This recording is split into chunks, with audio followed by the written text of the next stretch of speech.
Welcome to the Carriker Chronicles, the People's Show. Check the post-rescue edition brought to you by Nebraska Spine Hospital. Ladies and gentlemen, this is my preview, prediction, and/or attempt at a breakdown of the college football playoff national championship game between Alabama and the Ohio State Buckeyes. I say that with all due respect because I'm actually rooting for Ohio State, as weird as that freaking feels. They got to represent the Big Ten.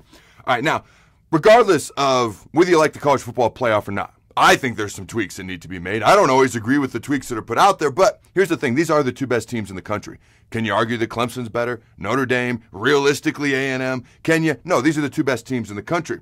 Now, these are also two of the best offenses in the entire country when it comes to total yards per game and points scored per game. They're two of the top 6 offenses when it comes to putting up yardage, and two of the top 5 offenses when it comes to just plain and simple putting up points. All right, Ohio State's number 4 in the country, averaging 545 yards per game. Now, Alabama's number 6 in the country, averaging 535 yards per game, just 10 yards less. Now, Ohio State's as balanced can possibly be. I mean, they averaged 272.3 pass yards per game and 272.6 rush yards per game.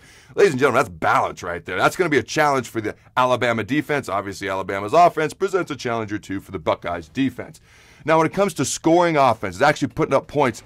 I've mentioned this before on the show, but it just still amuses me. Okay, the Kent State Golden Flashes are number 1 in the country, averaging over 600 total yards per game, and they're also number 1 in the entire country in points scored per game. That's awesome. All right, number 2 is Alabama.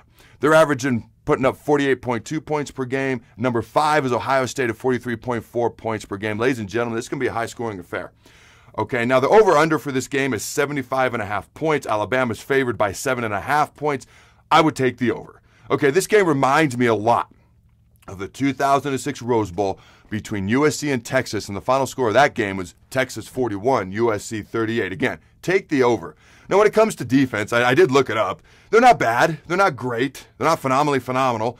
But Alabama's 33rd in the country, giving up an average of 351 yards per game. Ohio State's right behind them, 34th in the country, giving up an average of 358 yards per game. When you look at special teams, and I did take a look at special teams, I was surprised to find there's actually some areas of special teams where Alabama and Ohio State, there's some categories where they're actually ranked behind Nebraska. I didn't even know that was possible. Ha, ha, ha. Insert bad joke there. Now, here are the X factors. Okay, first of all, special teams. It's been statistically proven that if you can get a block punt, a kickoff return for a touchdown, some sort of a big play on special teams, it has such a gigantic swing in momentum towards that team's favor that got the big play, they win 90% of the time.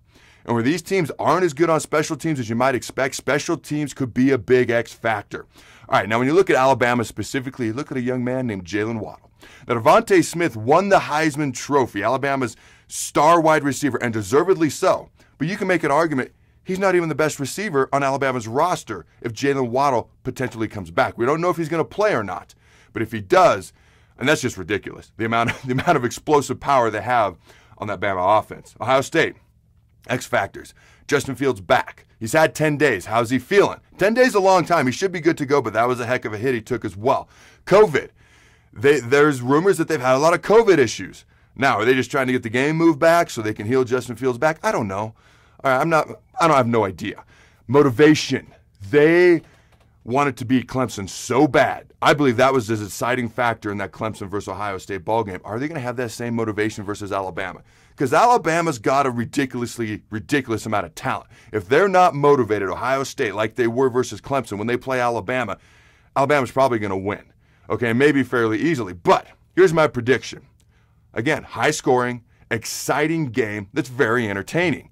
Bama's the obvious favorite. Like I mentioned earlier, 7.5 points they're favored by. But here's the thing. Saban has historically and long-term struggled with spread offenses and a mobile quarterback. Look back at Oklahoma, okay? In the Sugar Bowl not so long ago, Oklahoma was a big-time underdog, came in. They sliced and diced that Bama defense with the spread offense, mobile quarterback. Utah, before that Oklahoma game, again, another Sugar Bowl game. Spread offense, mobile quarterback, sliced and diced and beat Alabama that year by 2 touchdowns. Auburn has a lot of talent, don't get me wrong, but they're usually not as talented as Alabama. But Auburn has more wins against Alabama than every other team, all the other teams in the SEC West combined. Why? Because Auburn spreads you out with the mobile quarterback. Okay, here's my point, and I don't want to oversimplify and sound ridiculous because there's so many things that impact the outcome of a football game, but the X factor in this game could plain and simply be Justin Fields. You look back to USC, Texas. Again, this game could remind me of that. Okay, Vince Young was the difference maker. Texas had insane talent, but USC had more overall talent on their team. Okay, and as talented as Texas was, it wasn't close, but Vince Young, with his legs, his playmaking ability, his ability to complete high-percentage passes was the difference. Justin Fields has 6 incompletions and 6 touchdowns versus Ohio State. Justin Fields could be the X factor. I've got Bama 41-38, but Justin Fields could flip that score. Throw the bones. Thanks again to our sponsor, Nebraska Spine Hospital. Ladies and gentlemen, when it's your spine, you do not want to mess around, and experience matters. That's why you can trust the experts at Nebraska Spine Hospital, the region's only spine-specific hospital. They are the best at what they do.